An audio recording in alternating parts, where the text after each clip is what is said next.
Hello everyone, I am Sachin और आज की इस वीडियो में हम सभी पढ़ेंगे इंडियन गवर्नमेंट एंड पॉलिटिक्स। आपका सब्जेक्ट है और इसकी यूनिट 3 है political institutions at the centre and state levels और पार्लियामेंट हमारा टॉपिक है।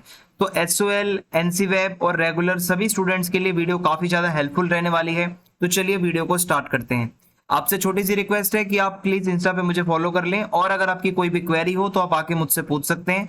अगर आपको ये पूरी पीडीएफ चाहिए नोट्स की तो आप हमारे टेलीग्राम चैनल को ज्वाइन कर लें। एकलव्य स्नातक 1 सर्च मारकर आप टेलीग्राम चैनल को ज्वाइन कर सकते हैं। सिलेबस की बात करें तो यूनिट 1 और 2 जो है हम कर चुके हैं। यूनिट 3 में से भी मोस्टली टॉपिक्स करवा दिए गए हैं। आज हम पार्लियामेंट वाला टॉपिक करेंगे। So let's start the topic. सबसे पहले अगर हम देखें जो हमारे देश के अंदर पार्लियामेंट है वो किस किस से मिलकर बनी है, तो हमारे पार्लियामेंट में हम बेसिकली ये कह सकते हैं, अगर मैं आपको ये स्ट्रक्चर समझाऊं तो एक तो लोकसभा होता है और एक राज्यसभा है, लेकिन प्रेसिडेंट भी इसी का ही पार्ट है। याद रखना, पार्लियामेंट में 3 लोग हैं, ठीक है, या 3 चीजें हैं, प्रेसिडेंट, लोकसभा और राज्यसभा। तो ये आप याद रखिएगा। और यहाँ पे अगर मैं आपको बताऊं, आर्टिकल 79 के अंदर ये बताया गया है कि जो लोअर हाउस है वो लोकसभा होगा, जो अपर हाउस है वो राज्यसभा होगा, ठीक है। और अगर मैं आपको बताऊं, लोकसभा जो है इसका डिसोल्यूशन हो सकता है लेकिन राज्यसभा का डिसोल्यूशन कभी नहीं हो सकता। और इसके अलावा प्रेसिडेंट जो होता है वो हमेशा कोई ना कोई जरूर रहता है। अगर कोई प्रेसिडेंट मर गया है या कुछ ऐसा हो गया है तो तुरंत दूसरा प्रेसिडेंट बना दिया जाता है। प्रेसिडेंट का ऑफिस कभी भी वैकेंट नहीं रहता। अब मैं आपको बताऊं प्रेसिडेंट के बारे में, तो वर्तमान में यानी कि करेंटली हमारी जो प्रेसिडेंट है वो द्रौपदी मुर्मू जी हैं। और अमेरिका के जो प्रेसिडेंट होते हैं ना वो लेजिस्लेचर के पार्ट नहीं होते, बट हमारे इंडिया में क्या होता है, हमारे पार्लियामेंट में प्रेसिडेंट को जोड़कर पार्लियामेंट पूरा होता है। President plus Lok Sabha plus Rajya Sabha. Okay, so ये थोड़ा सा डिफरेंस है। और लेकिन प्रेसिडेंट जो है वो लोकसभा या राज्यसभा के अंदर कोई डेलिब्रेशन या डिबेट्स वगैरह में पार्ट नहीं लेता, ये याद रखना। और प्रेसिडेंट के पास पूरी पावर है कि वो लोकसभा को डिसॉल्व कर सकता है और कोई भी बिल पास नहीं हो सकता जब तक प्रेसिडेंट उस पे अपना ये ना कह दे कि हाँ भाई मैं एग्री करता हूं या मैं यस कहता हूं। यानी कि प्रेसिडेंट का यस कहना बहुत जरूरी है। और इसके अलावा जब भी आगे के बिल्स वगैरह आ सकते हैं जब रिकमेंडेशन मिलती है प्रेसिडेंट वगैरह की। और प्रेसिडेंट के पास ये भी पावर है कि वो ऑर्डिनेंस जारी कर सकता है। मान लो अगर लोकसभा या राज्यसभा का कोई सेशन नहीं है और अगर कोई प्रेसिडेंट जो है वो कोई अध्यादेश जारी करता है, कोई ऑर्डिनेंस जारी करता है, तो वो भी एक वैसा का वैसा ही होता है जैसा एक कानून हम बनाते हैं पार्लियामेंट में। तो प्रेसिडेंट का ऑर्डिनेंस भी बहुत ही इंपॉर्टेंट होता है। अब मैं आपको कुछ इसकी लेजिस्लेटिव पावर्स बता देता हूं, ठीक है। एक तो ये है कि प्रेसिडेंट कभी भी समन कर सकता है या प्रोरोग कर सकता है पार्लियामेंट को, कभी भी वो भाई ज्वाइंट मीटिंग बुला सकता है, डिसॉल्व कर सकता है लोकसभा को। देखो राज्यसभा तो होती नहीं है डिसॉल्व, ठीक है, और वो ज्वाइंट सिटिंग भी बुला सकता है और बाद में वो मतलब कहीं पर भी अपनी स्पीच वगैरह भी दे सकता है, पार्लियामेंट को एड्रेस कर सकता है, कहने का मतलब ये है। और इसके अलावा वो पार्लियामेंट के दोनों हाउसेज में अपने मैसेज भेज सकता है, ठीक है, किसी बिल के बारे में या किसी और बारे में भी। और किसी भी लोकसभा के मेंबर को वो अपॉइंट कर सकता है, ठीक है। यहाँ पे लिखा है he can appoint any member of the Lok Sabha to preside over its proceedings when the office is. देखो अगर स्पीकर, लोकसभा में स्पीकर होता है, अगर स्पीकर कोई नहीं है, उसका ऑफिस खाली है, तो उस समय पे किसी भी लोकसभा के मेंबर को प्रेसिडेंट जो है वो स्पीकर बना सकता है, ठीक है, अगर वैकेंट है सीट स्पीकर की। और ऐसे ही राज्यसभा के अंदर भी वो किसी को भी बना सकता है जो चेयरमैन होता है राज्यसभा का। ओके, और प्रेसिडेंट के पास ये पावर है कि वो 12 मेंबर्स को नॉमिनेट करता है राज्यसभा के लिए, जो कि अलग अलग फील्ड से होते हैं, ठीक है, literature, science, art, social services, ये हो जाएगा। और प्रेसिडेंट लोकसभा में भी 2 मेंबर्स को नॉमिनेट कर सकता है जो कि एंग्लो इंडियन कम्युनिटीज से आते हैं। अब मैं आपको बताऊं, अगर प्रेसिडेंट के पास कोई बिल आता है, मान लो पार्लियामेंट में डिस्कशन हुआ, वो बिल जो है प्रेसिडेंट के पास जाना ही जाना है, तो जब वो बिल जाएगा प्रेसिडेंट के पास में, तो या तो प्रेसिडेंट ये कह देगा कि भाई हाँ मैं इसको एग्री करता हूं, ये बिल पे मेरी सहमति है, या फिर वो होल्ड पे लगा देगा, या वो बिल को वापस भेज सकता है, भाई उसको रिटर्न कर देगा कि दोबारा से इस पे डिस्कशन करो, मुझे ये बिल समझ में नहीं आया। ये 3 चीजें होती हैं। लेकिन अगर वापस जाके दोबारा से वो बिल पास हो जाए पार्लियामेंट में, ठीक है, अगर कोई इसमें अमेंडमेंट किया है या नहीं भी किया है, प्रेसिडेंट को अपना एसेंट देना ही पड़ता है भाई, फिर तो ये हो जाएगा। इसके बाद आगे है जितनी भी रिपोर्ट्स होती हैं कंट्रोलर और ऑडिटर जनरल की, यूपीएससी की, फाइनेंस कमीशन की, ये सारी चीजें वो पार्लियामेंट से मतलब ले सकता है, ठीक है, और पार्लियामेंट से पहले ले सकता है, उसको मिल सकती है ये प्रेसिडेंट को। और पीस के लिए, प्रोग्रेस के लिए, देश के भलाई के लिए, खासकर अंडमान निकोबार और लक्षद्वीप और दादरा और नगर हवेली और दमन द्वीप के लिए, दीव के लिए वो बहुत काम कर सकता है प्रेसिडेंट का अगर मन करे, ठीक है। और अगर हम बात करें पुदुचेरी के मामले में, तो भाई प्रेसिडेंट के पास तो लेजिस्लेट भी वो मतलब भाई रेगुलेशन, इसका मतलब है कि अगर असेंबली सस्पेंडेड है या असेंबली नहीं चल रही है तो प्रेसिडेंट तो कानून भी बना सकता है वहां पर, ठीक है, अगर पुदुचेरी की बात करी जाए तो। अब मैं आपको लोकसभा के बारे में बताता हूँ। लोकसभा को लोअर हाउस भी कहा जाता है, पॉपुलरली हम इसको लोकसभा कहते हैं, और ये हमारे पार्लियामेंट का लोअर हाउस है। इसके अंदर जो मेंबर होते हैं, एमपी होते हैं, उनको डायरेक्टली इलेक्ट किया जाता है, यानी कि जनता वोट देती है और उसके बाद वो जाकर वहां पर बैठते हैं। तो लोकसभा के अंदर मैक्सिमम जो लिमिट है वो 552 है, और आउट ऑफ दिस 530 मेंबर्स जो हैं वो स्टेट के होते हैं, 20 मेंबर्स जो हैं वो यूनियन टेरिटरीज के होते हैं, और 2 मेंबर जो होते हैं वो एंग्लो इंडियन कम्युनिटी के होते हैं, जिनको प्रेसिडेंट नॉमिनेट करता है। और इसके अलावा लोकसभा का काम क्या है? रिप्रेजेंटेट करना स्टेट्स को, यानी कि स्टेट्स के अंदर क्या होता है भाई, कॉन्स्टिट्यूएंसीज होती हैं, वहां के एमपी होते हैं, वो आगे जाकर अपनी एरिया की बातें रखते हैं, और इसमें इलेक्शन होता है यूनिवर्सल एडल्ट फ्रेंचाइज के बेसिस पे, यानी कि जो भी एडल्ट है, जो 18 से ऊपर है, ठीक है, अगर उसकी सारी क्वालिफिकेशन एकदम ओके है तो वो यहाँ पे वोट दे सकता है। वोटिंग की एज जो है वो रिड्यूस कर दी गई थी, 21 से 18 कर दी गई है। अब वर्तमान में आपको बताओ तो 18 साल जो है वोटिंग की एज होती है, ठीक है।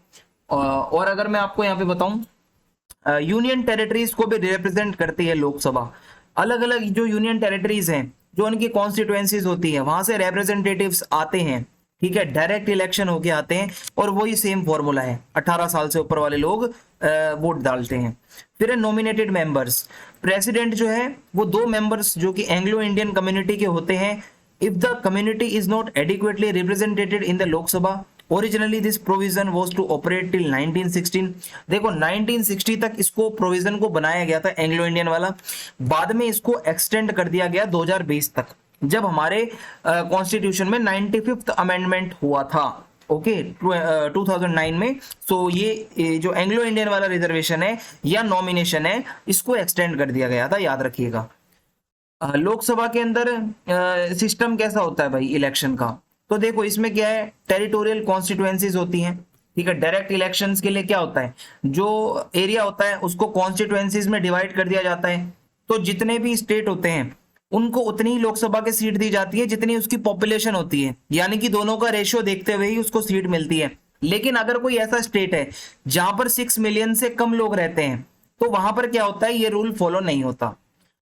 हर स्टेट को टेरिटोरियल कॉन्स्टिट्यूएंसीज में डिवाइड किया जाता है, ठीक है, और इसी की तरीके से सीट्स को भी अलॉट किया जाता है, ठीक है। एकदम रेशियो जो है पॉपुलेशन का और सीट्स का वो एकदम परफेक्ट रहे, यही इसके अंदर बताया जा रहा है।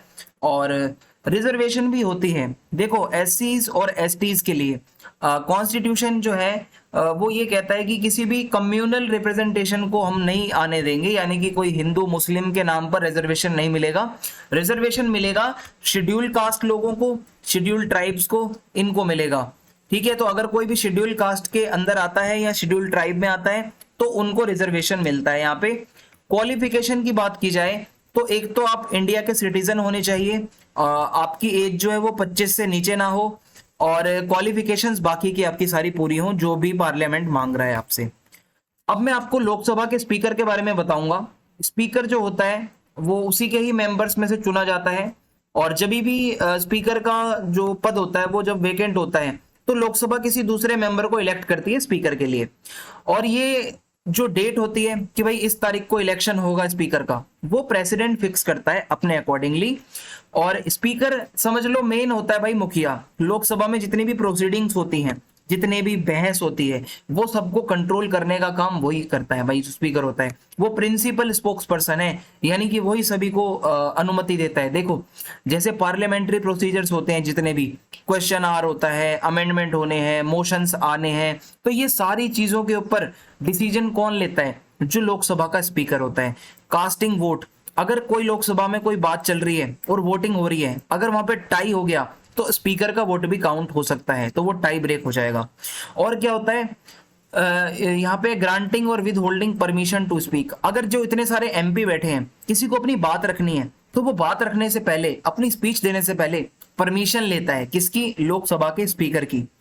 और डिसिप्लिन को मेंटेन करना, देखो लड़ाई झगड़े ना हो आपस में, लोग जो है एक डिग्निटी बनाए रखें, ठीक है, एक बिहेवियर अच्छा करें, तो स्पीकर के ऊपर ये जिम्मेदारी होती है कि जो भी पार्लियामेंट्री प्रोसीजर्स होते हैं वो बहुत अच्छे से पीसफुली हो जाएं, डिसिप्लिन बना रहे, जितने भी एमपी हैं वो अच्छे से बात करें। अपॉइंटमेंट ऑफ कमिटीज, बहुत सारी पार्लियामेंट्री कमिटीज होती हैं जिनको स्पीकर जो है वो डेजिग्नेट करता है, उनके चेयरपर्सन्स को और मेंबर्स को। रिप्रेजेंटेटिंग, ठीक है, रिप्रेजेंटिंग द हाउस, जो लोकसभा का स्पीकर होता है वो लोकसभा का चेहरा होता है भाई, ठीक है, लोकसभा को रिप्रेजेंट करने का काम होता है। जो लोकसभा का स्पीकर होता है वो मेन स्पोक्स पर्सन वही होता है भाई, ठीक है। They also represent the Lok Sabha in the official dealings with foreign dignitaries और डेलीगेशंस, अगर कोई बाहर से आता है तो उसको भी जो बात सारी जितनी भी होती है लोकसभा की तरफ से वही करता है। एडमिनिस्ट्रेटिव पावर्स भी होती हैं स्पीकर के पास में, ठीक है, जैसे कि the speaker exercises administrative powers over the Lok Sabha secretariat, जो लोकसभा का सेक्रेटेरिएट है उसके ऊपर इसकी पावर चलती है।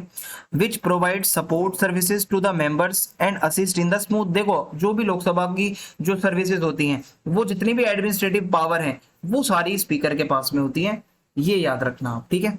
और मैं आगे आपको बताता हूं अब राज्यसभा के बारे में।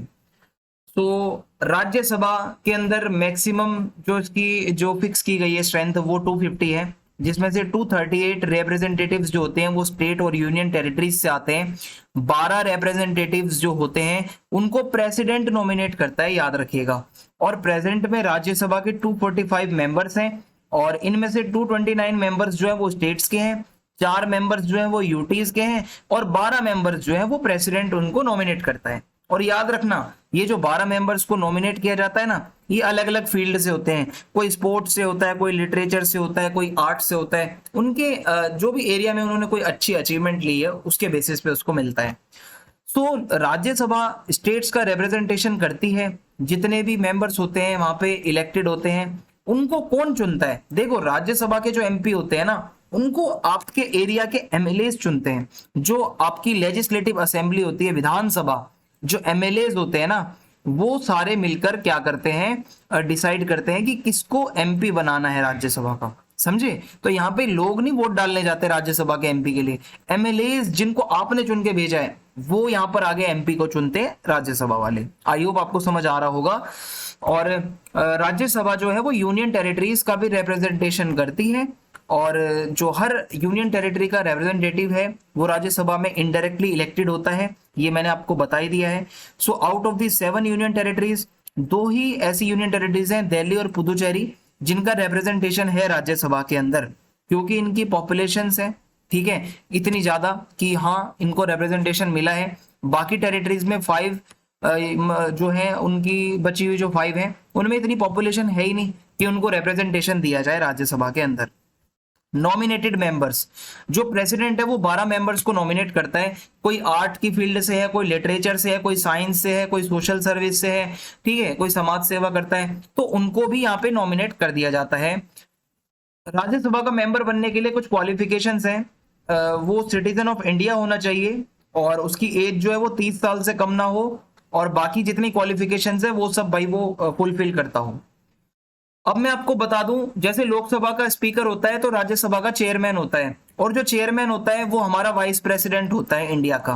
तो अभी फिलहाल जगदीप धनखड़ जी हैं जो कि वाइस प्रेसिडेंट ऑफ इंडिया हैं, वही राज्यसभा के चेयरमैन होते हैं।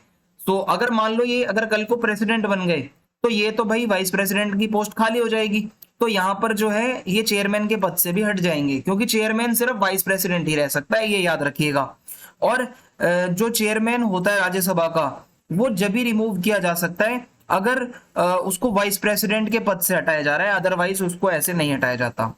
सो जो प्रिसाइडिंग ऑफिसर होता है राज्यसभा का, या मतलब जो चेयरमैन होता है, वो देश का उपराष्ट्रपति या वाइस प्रेसिडेंट होता है। और कुछ पावर होती हैं। देखो, स्पीकर के पास तो ये पावर है लोकसभा वाले के पास कि भाई वो डिसाइड करता है कि ये बिल जो है वो मनी बिल है या नहीं है। मनी बिल डिसाइड करने की पावर स्पीकर के पास है। और स्पीकर के पास ये भी पावर है, वो ज्वाइंट सिटिंग बुला सकता है दोनों की, दोनों हाउसेस की, राज्यसभा की भी लोकसभा की भी। ये पावर इसके पास नहीं होती। Legislative procedure. अब देखो, जब कोई कानून बनाया जाता है तो वो कैसे बनता है। लॉ मेकिंग जो है वो सबसे पहला काम है हमारे पार्लियामेंट का।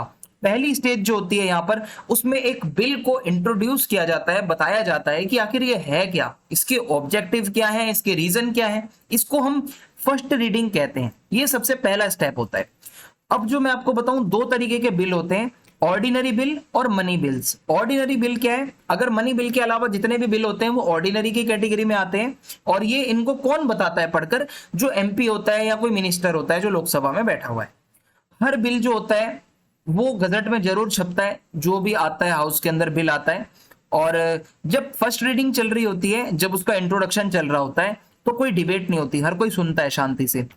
तो मेंबर जो भी इसको इंट्रोड्यूस कर रहा होता है बिल को, वो ये मेक श्योर करता है कि एक ब्रीफ स्टेटमेंट हो, छोटे से छोटे शब्दों में, कम से कम शब्दों में बता दिया जाए कि आखिर इसके ऑब्जेक्टिव्स क्या हैं। सेकंड स्टेज जब आती है तो इसमें क्या होता है कि भाई वो जो बिल होता है उसको कंसिडरेशन में ले लिया जाता है, सभी लोग उस पर बात करते हैं। या हो सकता है किसी कोई पार्लियामेंट्री कमेटी के पास चला जाए, हो सकता है ज्वाइंट कमेटी के पास चला जाए, दोनों हाउसेस की, लोकसभा की भी राज्यसभा की भी। हो सकता है पब्लिक ओपिनियन के लिए उसको सर्कुलेट कर दिया जाए, लोगों की क्या राय है। ये ऐसे डिसीजन होते हैं। लास्ट वाला जो है ना बहुत रेयरली होता है, ऊपर वाला तो चलता रहता है। ये जो पब्लिक से पूछने वाली बात है ना, ये ऐसे कानूनों में होता है जहां पर कोई बवाल होने की वो होती है उम्मीद कि भाई ये अगर कानून बन गया तो बवाल हो जाएगा। तो ऐसे में फिर पब्लिक से पूछा जाता है कि आपकी क्या राय है। और जब ये सारी चीजें हो जाती हैं, ये सब डिस्कस हो जाता है, और उसके बाद अगर कोई अमेंडमेंट करने हैं, मान लो कोई बदलाव करना है किसी क्लॉज में, किसी लाइन में, तो वो हो सकता है। और अगर सेलेक्ट कमेटी के पास ये बिल जाता है, और उसके बाद क्या होता है, इट कंसीडर्स द बिल, वो बिल को कंसीडर करती है और सबमिट करती है अपनी रिपोर्ट को, हाउस को वापस भेजती है। उसके बाद क्या होता है कि वो दोबारा से कंसिडरेशन हो सकती है, अमेंडमेंट हो सकते हैं, ठीक है, उसके बाद भी अमेंडमेंट हो सकते हैं। ये सबसे ज्यादा टाइम कंज्यूमिंग स्टेज होती है। बहुत क्लोज बाय क्लोज यहाँ पर हो सकता है कि थोड़े एडिटिंग चलती रहे, भाई ये नहीं, ये लाइन हटा दो, ये क्लोज हटा दो, वो क्लोज हटा दो। सो इसको हम सेकंड रीडिंग जब कहते हैं, ऐसे खत्म हो जाती है। अब यहाँ पे तीसरी स्टेज जो होती है उसमें बिल पास हो जाता है। अगर बिल पास हो गया, मेजोरिटी से सभी ने पास कर दिया, अब जो है क्या होगा, ठीक है, डिस्कशन होती है, वर्बल डिस्कशन होती है। और उसके बाद क्या होता है, एक बारी और पढ़ के बता दिया जाता है, थर्ड रीडिंग होती है, बहुत ही मतलब मोटा मोटा बता दिया जाता है कि हाँ ये है, जो भी अमेंडमेंट्स वगैरह हैं वो सब हो चुके होते हैं। और उसके बाद दूसरे हाउस में उस बिल को भेज दिया जाता है। लोकसभा का बिल है तो वो राज्यसभा में फिर वो चला जाएगा। अब क्या होता है, जब वो दूसरे हाउस में आता है बिल, तो तीन ऑप्शन होते हैं। या तो भाई जहां से वो बिल आया है उसको वापस भेज दो यस कह के, या तो रिजेक्ट कर दो उस बिल को। अगर आप कोई एक्शन नहीं लोगे तो माना जाएगा कि वो बिल ऑटोमेटिकली रिजेक्ट हो चुका है। तो ये तीन बातें होती हैं। और अगर कोई एग्रीमेंट नहीं बनता, दोनों हाउसेज में अगर बवाल मच रहा है किसी कानून को लेकर, तो फिर प्रेसिडेंट ज्वाइंट सिटिंग बुलाता है और दोनों की मेजोरिटी देख के फिर वो बिल के बारे में डिसाइड होता है कि ये होगा पास या नहीं होगा, ठीक है, ये हो जाएगा। और जब फाइनली ये पास हो जाता है बिल, राज्यसभा लोकसभा दोनों में, तो अब फाइनल स्टेज होती है, प्रेसिडेंट के पास वो बिल जाता है, प्रेसिडेंट उस पर अपना साइन करता है और ये कहता है कि यस, ये बिल अब अप्रूव होके एक एक्ट बन जाएगा, एक कानून बन जाएगा। अगर प्रेसिडेंट ने कह दिया कि हाँ मैं इसको मानता हूं, तो बस वो उसको मान लिया जाता है और वो बिल का पूरा जो स्टेज है वो यहाँ पे आगे खत्म हो जाता है, ठीक है। और बिल जो है वो एक्ट बन जाता है और उसको स्टैट्यूट बुक में रख दिया जाता है, उसको मतलब लगा दिया जाता है। प्रेसिडेंट जो है वो बिल को रिटर्न भी कर सकता है भाई, अगर उसका मन नहीं कर रहा तो वो वापस भी भेज सकता है कि भाई मेरे को नहीं चाहिए ये बिल, इसके ऊपर दोबारा बात करो, रिकंसिडर करो, मैं इसको नहीं अप्रूवल दूंगा, ऐसा भी हो सकता है, याद रखिएगा। अब उसके बाद आता है मनी बिल्स के बारे में। देखो फाइनेंशियल बिल जो होते हैं वो अलग होते हैं, वो अगर किसी रेवेन्यू से जुड़ा हुआ है या किसी और चीज से जुड़ा हुआ है वो अलग है। फाइनेंशियल बिल कभी भी मनी बिल नहीं होता, याद रखना। आर्टिकल 110 जो है वो ये बताता है no bill is a money bill unless it is certified by the speaker of Lok Sabha. किसी भी बिल को आप मनी बिल तभी कह सकते हो जब लोकसभा का स्पीकर उसके ऊपर मोहर लगा दे कि ये मनी बिल है। अगर स्पीकर ने नहीं कहा ना लोकसभा के, तो वो मनी बिल है ही नहीं। मनी बिल कभी भी राज्यसभा में नहीं आता, सबसे इंपॉर्टेंट पॉइंट है। एक बार ये मनी बिल पास हो गया लोकसभा में और वो राज्यसभा में चला जाता है, राज्यसभा इसको रिजेक्ट नहीं कर सकती, और उसके बाद 14 दिन के अंदर अंदर ये सब कुछ रिटर्न वगैरह होके वापस लोकसभा में आ जाता है। और फिर उसके बाद रिकमेंडेशंस वो दे सकते हैं राज्यसभा वाले कि भाई ये बदलाव कर लो। हालांकि कोई मैंडेटरी नहीं है कि बदलाव हो, उनका मन करेगा तो बदलाव कर भी सकते हैं बिल में, वरना वो एक्ट बन जाता है। ओके, और इस तरीके से ये मतलब इसमें बता रखा है। ठीक है, मतलब मेन बात यही है। उसके बाद है parliament devices to control the executive. Parliament कैसे हमारे एग्जीक्यूटिव को कंट्रोल करता है? तो देखो, जो भी मिनिस्टर्स सारे बैठे होते हैं, जो अपोजिशन वाले होते हैं, वो क्वेश्चन आवर में उनसे सवाल पूछते हैं, ये कैसे हुआ, वो कैसे हुआ, ये सरकार क्या कर रही है। तो भाई ये उनका इनहेरेंट पार्लियामेंट्री राइट है, ये आपका अधिकार है पूछने का मेंबर का, कि वो पूछ सकते हैं कि ये चल क्या रहा है भाई, अगर किसी नेता से पूछना है। और अगर किसी भी अपोजिशन वाले को ये लगता है कि उसको सेटिस्फेक्शन नहीं मिली, तो वो ये कह सकता है डिटेल में बता दीजिए नेताजी, ठीक है, आप थोड़ा और एक्सप्लेन कर दो, ताकि लोगों की भलाई के लिए आप बता दो ये है क्या कानून। और रिक्वेस्ट होने पर जो अगर लोकसभा का स्पीकर पर जो है देता है अनुमति, तो वो बात को और अच्छे से समझा सकता है। अगर लोकसभा का स्पीकर ये कहता अगर ये कहता है कि भाई नहीं, मैं अनुमति नहीं देता, तो अनुमति नहीं मिलेगी। लोकसभा के स्पीकर की बहुत वैल्यू है। मेंबर्स जो है वो परमिशन ले सकते हैं, ठीक है, प्रिसाइडिंग ऑफिसर की, यानी कि स्पीकर की जो है वो परमिशन ली जाती है। अगर मान लो कोई मिनिस्टर है, उसको किसी मुद्दे पर बात रखनी है अपनी, तो वो सबसे पहले तो परमिशन लेगा लोकसभा के स्पीकर की। वो अपनी और ये कहेगा कि सर मुझे कुछ बातें बतानी है, कुछ थोड़ा सा ब्रीफ करना है मुझे। तो अगर इमीडिएटली कुछ है ऐसा भाई मतलब सीरियस है कुछ, तो वो उसको परमिशन मिल सकती है। ठीक है, पार्लियामेंट्री कमेटीज भी होती हैं। देखो, पार्लियामेंट में बहुत काम आते हैं, तो उसने काम को बांटने के लिए ना अलग अलग डिपार्टमेंट्स होते हैं भाई गवर्नमेंट के। तो ऐसे में क्या होता है, अलग अलग कमेटीज होती हैं। जैसे कि आप यहाँ पे कह सकते हो कि दो कमेटीज यहाँ पे है, पब्लिक अकाउंट्स कमेटी और एस्टिमेट्स कमेटी। एंड उसके अलावा भी कुछ कमेटीज बनती हैं, ताकि जो एग्जीक्यूटिव का काम है वो भी थोड़ा सा आसान हो सके, और कमेटीज अपनी तरफ से बहुत अच्छे से काम करती है, गवर्नमेंट को हेल्प करती है। तो ये कुछ टॉपिक्स थे जो कि आपके पेपर में इजीली मैंने आपको समझा दिया। अगर आप पढ़ के जाओगे तो पेपर में आप लिख सकते हो अच्छा खासा। आपको वीडियो अच्छी लगी हो तो आप कमेंट बॉक्स में जरूर अपना रिव्यू दें, चैनल को सब्सक्राइब कर दें, ज्यादा से ज्यादा वीडियो को शेयर करें। जय हिंद, जय भारत।